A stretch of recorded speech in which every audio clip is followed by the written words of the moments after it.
Launcher. मैं हूँ Neelima and in today's class we will learn about the asexual reproduction in multicellular organism. उसकी जो fifth process है that is nothing but the spore formation. Fifth process मतलब इसका fifth type है जिस तरीके से उसमें रिप्रोडक्शन होता है and that is nothing but the spore formation. So यहाँ पे हम लोग जो एग्जाम्पल पढ़ने वाले हैं वो किसका पढ़ने वाले हैं? म्यूकर फंगस का पढ़ने वाले। ये जो म्यूकर यहाँ पे मैंने ड्रॉ किया है that is nothing but the fungus.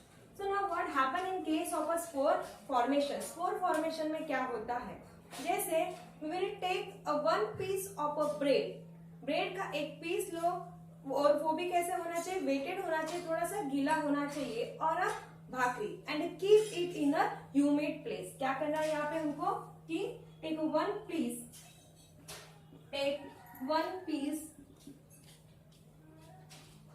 Piece of wet bread और bhakri and keep it in humid place।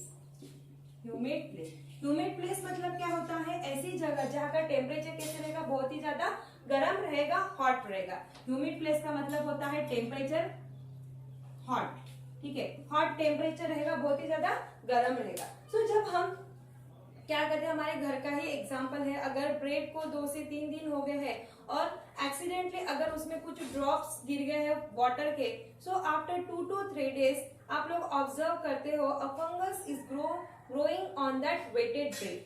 ये जो वेटेड ब्रेड है या भाकरी के ऊपर भी ऐसा होता है। अगर 2 से 3 दिन हो गए हैं और अगर हमने चपाती ऐसे ही रख दी है तो क्या होता है? उसके ऊपर एक ब्लैकिश कलर की लेयर आना चालू होती है। ब्लैकिश क्या मतलब? ब्लैकिश से पहले थोड़ा सा ग्रीनिश कलर का होता है that greenish colour layer get converted into the blackish colour layer. So तो जो ब्लैकिश कलर वाली जो लेयर होती है that is nothing but a fungus. वो क्या होती है? फंगस। सो हमारे घर का ही एग्जाम्पल है, दोनों भी हमारे घर के ही एग्जाम्पल है। चपाती के ऊपर भी अगर इसके पहले किसी ने देखा नहीं होगा तो आप घर में ये एक्सपेरिमेंट कर सकते हो, क्योंकि ब्रेड एंड चपाती मतलब भाकरी, ये दोनों भी चीजें हमारे घर में अवेलेबल होती है। सो अगर ये दोनों भी चीजें थोड़ी गीली हो जाती है, कुछ ड्रॉप्स वाटर के अगर उनके ऊपर गिर जाते हैं, so after 2 to 3 days water drops गिरने के बाद वो भी प्लेस कैसी होनी चाहिए? Humid place. So after 2 to 3 days a fungus is growing on that wetted bread और अ चपातीज और अ भाकरी। और वो जो वहां पे फंगस डेवलप हो रही है, ग्रो हो रही है, that fungus is nothing but a mucor fungus. कौन सा फंगस होता है? Mucus fungus. और ये हमको मतलब क्लियरली, जैसे यहाँ पे म्यूकर फंगस का मैंने यहाँ पे जो डायग्राम ड्रॉ किया है, इसे क्लियरली विजिबल नहीं होता, हमें सिर्फ एक ब्लैकिश कलर की और उसके ऊपर व्हाइटिश कलर के ऐसे थोड़ा सा कॉटन की जैसी थिनिश लेयर वहां पे हमको दिखती है। जैसे मान लीजिए हमारा वेटेड ब्रेड है, ठीक है, सो इसके ऊपर कुछ ऐसी लेयर चालू होगी, बीच में ऐसी कुछ तो लेयर चालू होती है, ठीक है, ब्लैकिश कलर की ऐसे कुछ तो लेयर होती है और उसके ऊपर एकदम से थीन कॉटन की जैसी ऐसी कुछ लेयर आती है, ठीक है। So that is nothing but the fungus. और वहां पे कौन सी फंगस फॉर्म होती है? Mucor fungus. तो ये जो ऐसी डायग्राम है ये कहाँ पे ऑब्जर्व होती है? Under the compound microscope. अगर कंपाउंड माइक्रोस्कोप में हम ऐसे वेटेड ब्रेड या भाकरी को ऑब्जर्व कर रहे हैं under the compound microscope, so that time हमें कुछ इस तरीके की डायग्राम मिलती है। तो इस डायग्राम में आपको क्या क्या दिख रहा है? This diagram consist of a जो राउंड वाले बॉल्स के जैसे दिख रहे हैं, they are nothing but the sporangia. Sporangia के अंदर में ये जो डॉट डॉट दिख रहे हैं that is nothing but the spore. ये क्या है? स्पोर। और नीचे में ये जो रूट के जैसे दिख रहे हैं that is nothing but the rhizoid. उसको क्या बोला जाता है? रिजॉइड। मैं हर एक का एक एक फंक्शन आपको बताऊंगी बाद में, सिर्फ अभी डायग्राम को ऑब्जर्व करना है कि डायग्राम में हमें क्या क्या दिख रहा है। और ये जो स्टेम के जैसे मतलब नीचे इस रूट के ऊपर ये जो लेयर दिख रही है which is called as a hyphae, उसको क्या बोला जाता है? Hyphae. So now what happen in case of a mucor, किस तरीके से इस म्यूकर फंगस का रिप्रोडक्शन होता है, क्योंकि हम लोग क्या पढ़ रहे हैं? रिप्रोडक्शन पढ़ रहे हैं और किसका? Spore formation. तो यहाँ पे भी असेक्सुअल रिप्रोडक्शन प्रोसेस से क्या होता है? रिप्रोडक्शन। तो आपने देखा होगा कि मतलब जो चपाती या जो ब्रेड है उनके ऊपर जब फंगस आती है तो वो सिर्फ एक ही जगह पे नहीं रहती है, मतलब जैसे यहाँ पे मैंने 3 जगह पे ड्रॉ की है तो वो एक ही जगह पे रहती है क्या? नहीं, पहले एक जगह पे रहेगी और धीरे धीरे बढ़ते बढ़ते वो जो हमारी चपाती है ऐसे 4-5 जगहों में वो बढ़ती जाती है। सो एक बार अगर फंगस लग गई तो वो पूरी की पूरी चीज क्या हो जाती है? खराब हो जाती है। तो क्या हो रहा है यहाँ पे, एक जगह से दूसरे जगह में वो चीज फॉर्म हो रही है, मतलब क्या हो रहा है? उसका रिप्रोडक्शन हो रहा है। क्या हो रहा है? उसका reproduction. So now what happen in case of a mucor fungus? तो यहाँ पे ये जो डायग्राम है, this mucor fungus consist of a filamentous body. उसको क्या बोला गया है कि this mucor fungus consist of a filamentous body. तो first point, mucor fungus consist of filamentous body. ठीक है, फिलामेंटियस बॉडी मतलब ये जो बड़े बड़े ब्लू ये दिख रहे हैं आपको, ये जो स्ट्रक्चर दिख रहा है that is nothing but the filaments.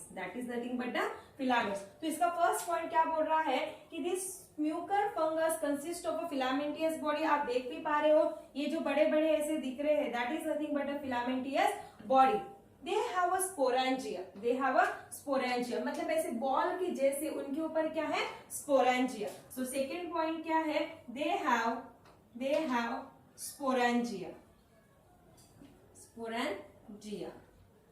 sporangia, ऐसे बॉल के जैसे उसमें अंदर क्या है? स्पोरेंजिया। जैसे हमारे रोज के प्लांट के ऊपर क्या आती है? जो हम लोग बोलते हैं ना जो बर्ड्स आती है, और बर्ड्स वो जब क्या होती है, बर्ड्स का कन्वर्जन जब किसमें हो रहा है? फ्लावर में होती है, तो वो बर्ड्स क्या हो जाती है? ओपन हो जाती है, ब्रेक हो जाती है, और उसके ऊपर से क्या निकलते हैं? पेटल्स निकलते हैं, फ्लावर्स निकलता है। ठीक है, तो कुछ इस तरह का ही सिनेरियो यहाँ पे भी है। तो यहाँ पे ये जो बड़े बड़े बॉल्स के जैसे दिख रहे हैं which are nothing but the sporangia. इस स्पोरेंजिया के अंदर आपको कुछ डॉट डॉट से पोर्शन दिख रहा है, that dot dot portion is nothing but the spore. उनको क्या बोला गया है? स्पोर। सो दिस डॉट वाला portion is nothing but the spore, this are nothing but the spore. तो यहाँ पे क्या हो रहा है, जैसे मैंने आपको रोज के फ्लावर का एग्जाम्पल बताया कि उसकी जो कली होती है, वो कली जब वो वेल डेवलप हो जाती है तो वो ब्रस्ट हो जाती है, और ब्रस्ट होने के बाद उस कली से क्या निकलता है? फ्लावर निकलता है। कुछ सीन इस तरीके का ही यहाँ पे भी है। तो यहाँ पे ये जो स्पोरेंजिया है, वंस इज वेल डेवलप, जब ये पूरी तरीके से डेवलप हो जाता है तो इस स्पोरेंजियम के अंदर ये जो स्पोर प्रेजेंट है, ये जो स्पोर प्रेजेंट है वो क्या हो जाते हैं? बाहर आ जाते। कब आएंगे? Once there is a formation of a spore. जब इस स्पोरेंजियम के अंदर स्पोर का फॉर्मेशन होता है, दिस स्पोरेंजिया गेट बर्स्ट।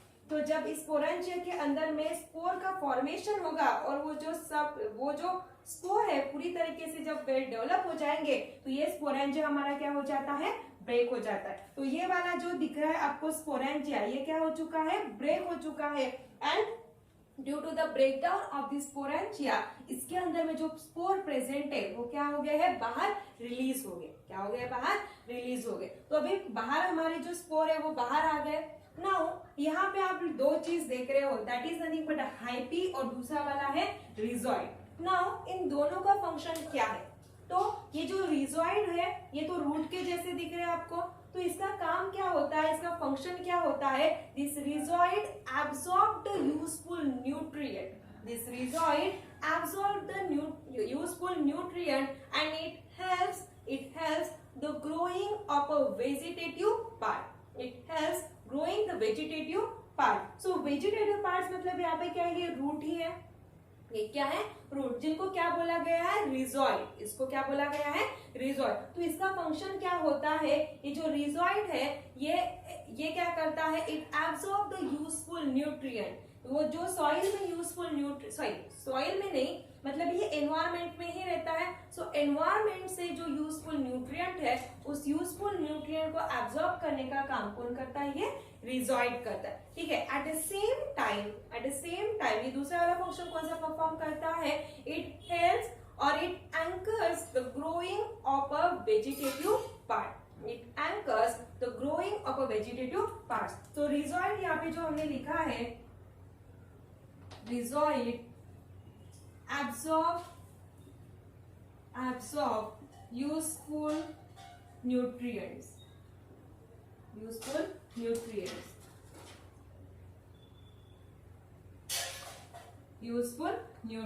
तो यूजफुल न्यूट्रिएंट्स को एब्जॉर्ब करने का काम कौन करता है? रिजॉइड। नाउ यहाँ पे दूसरा वाला जो पिक्चर में आता है that is nothing but a hyphae. Now what is the function of a hyphae? ये हाइपी क्या करता है? ये हाइपी भी क्या करता है? It also absorb the useful nutrient from the environment, और जो एब्सॉर्ब किए हुए न्यूट्रिएंट है उसको इस फंगस, इस म्यूकर फंगस की होल बॉडी को ट्रांसपोर्ट करने का काम कौन करता है? हाइपी। सो हाइपी का फंक्शन क्या है? Hyphae absorb useful nutrients from environment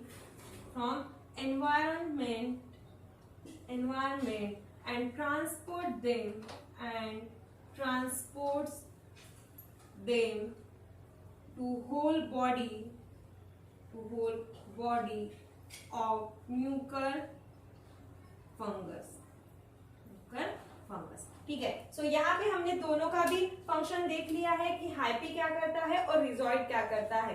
so hyphae भी क्या करता है? हाइपी और रिजॉइड ये दोनों एनवायरमेंट से न्यूट्रिएंट को एब्जॉर्ब करने का काम करते हैं, लेकिन रिजॉइड क्या करता है? It helps to growing up a vegetative part. और रिजॉइड क्या करता है कि जो यूजफुल न्यूट्रिएंट एब्जॉर्ब किए हैं, क्योंकि ये भी एक क्या है? This one is a living thing, तो उसको सर्वाइव करने के लिए भी किसकी जरूरत रहेगी? फूड मटेरियल की जरूरत रहेगी। सो फूड मटेरियल उसका कहाँ पे प्रेजेंट है? एनवायरमेंट में। सो एनवायरमेंट में जो यूजफुल न्यूट्रिएंट प्रेजेंट है उसको एब्जॉर्ब करने का काम कौन करता है? हाइपी करता है। और एब्जॉर्ब करने के बाद जो यूजफुल न्यूट्रिएंट है उसको इस म्यूकर के होल बॉडी को ट्रांसपोर्ट करने का काम भी कौन करता है?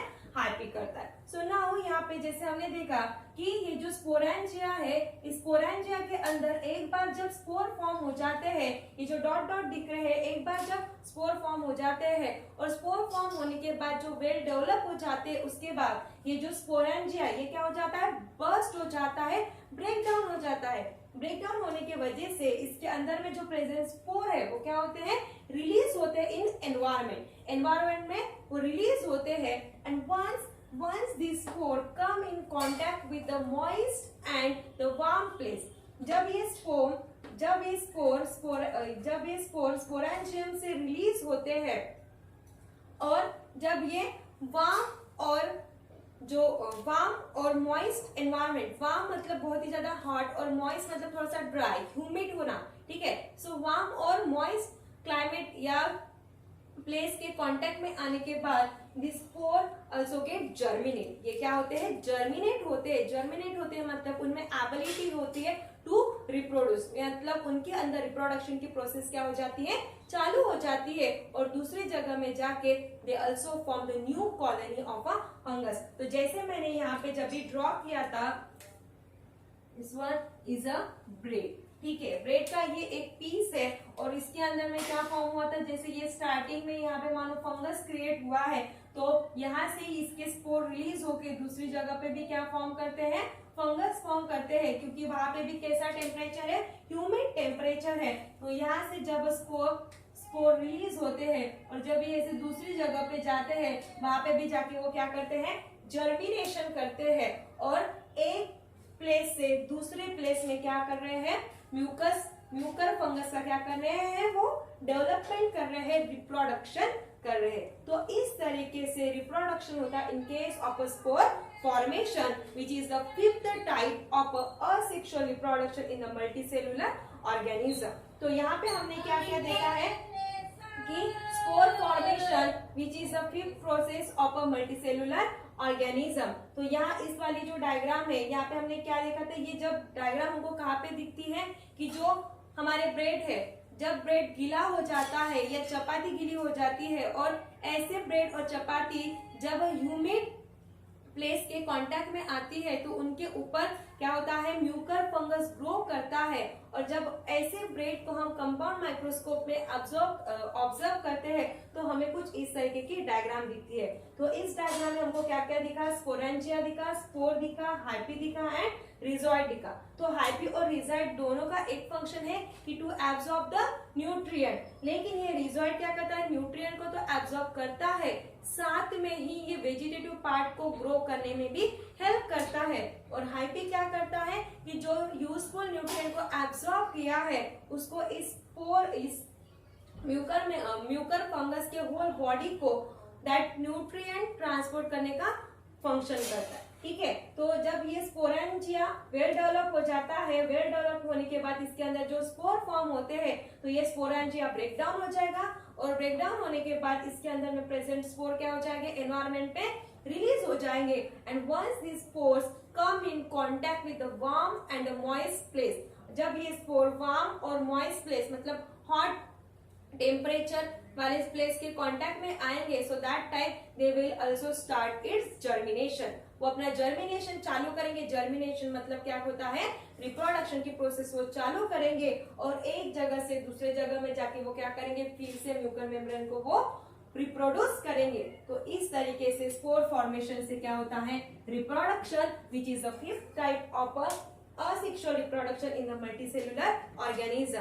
तो यहाँ पे हमने अभी 5 टाइप्स देखे हैं, that is nothing but the first one कौन सा था हमारा, फर्स्ट वन वाला हमने कौन सा पढ़ा था, फ्रैगमेंटेशन पढ़ा है हमने, बडिंग पढ़ा है हमने, और क्या पढ़ा है, बडिंग, फ्रैगमेंटेशन पढ़ा है, रीजनरेशन पढ़ा है, वेजिटेटिव प्रोपोगेशन पढ़ा है।